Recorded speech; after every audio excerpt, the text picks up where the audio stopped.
আসসালামু আলাইকুম রহমতুল্লাহ। আমি নাজিম কাজী, পড়াশোনা করছি ইউনানি অ্যান্ড হোমিও মেডিকেলে। আপনারা অনেকেই, বিশেষ করে গর্ভ অবস্থায় অনেক মেয়েরা জানতে চেয়েছেন আমার ঘন ঘন প্রস্রাব হচ্ছে বা বারবার প্রস্রাব হচ্ছে, এটা কি স্বাভাবিক নাকি কোনো রোগ বা কোনো সমস্যা, আমার করণীয় কি?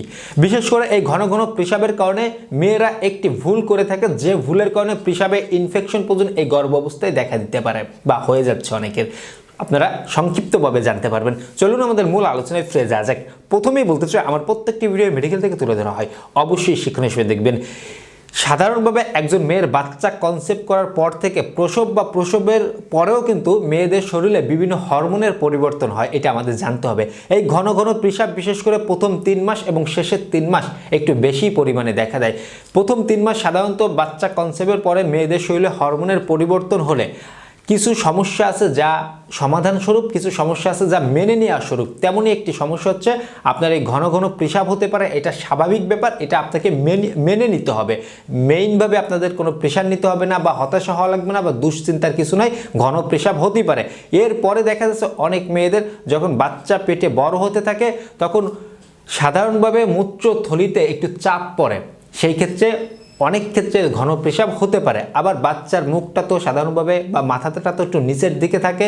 বাচ্চা যখন বড় হয় মেয়েদের জরায়ু কিন্তু একই লেভেলে আস্তে আস্তে বড় হতে থাকে। জরায়ু বড় হওয়ার কারণেও কিন্তু মূত্রথলিতে অনেকাংশে প্রেসার পড়লেও পড়তে পারে, সেই ক্ষেত্রেও কিন্তু ঘন প্রস্রাব হতে পারে। সুতরাং এই ঘন প্রস্রাব নিয়ে হতাশা, দুশ্চিন্তা, বিষণ্ণতা করার কোনোই সুযোগ নাই।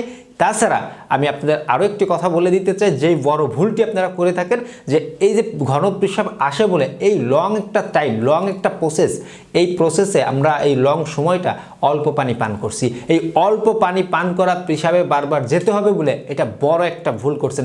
ইউটিআই, ইউরিনারি ট্র্যাক্ট ইনফেকশন বা মূত্রনালীর বা মূত্রজনিত সংক্রমণেও কিন্তু আপনি পড়তে পারেন, আপনাদের প্রস্রাবে ইনফেকশন দেখা দিতে পারে। সুতরাং অবশ্যই মাস্ট বি, যেতে সন্তানের মা হবেন আপনি, কত বড় সৌভাগ্য আপনার, সেই ক্ষেত্রে কিছু সমস্যা তো আপনাকে মেনে নিতেই হবে। হ্যাঁ, এই টাইমটা প্রত্যেকটি মেয়েই অনেক বড় বড় কিছু সমস্যা ফেস করে থাকে, এরপরও তারা সন্তানের মুখ দেখলে বা মা হবে ভেবে সব সমস্যাকে সমস্যা মনে করে না।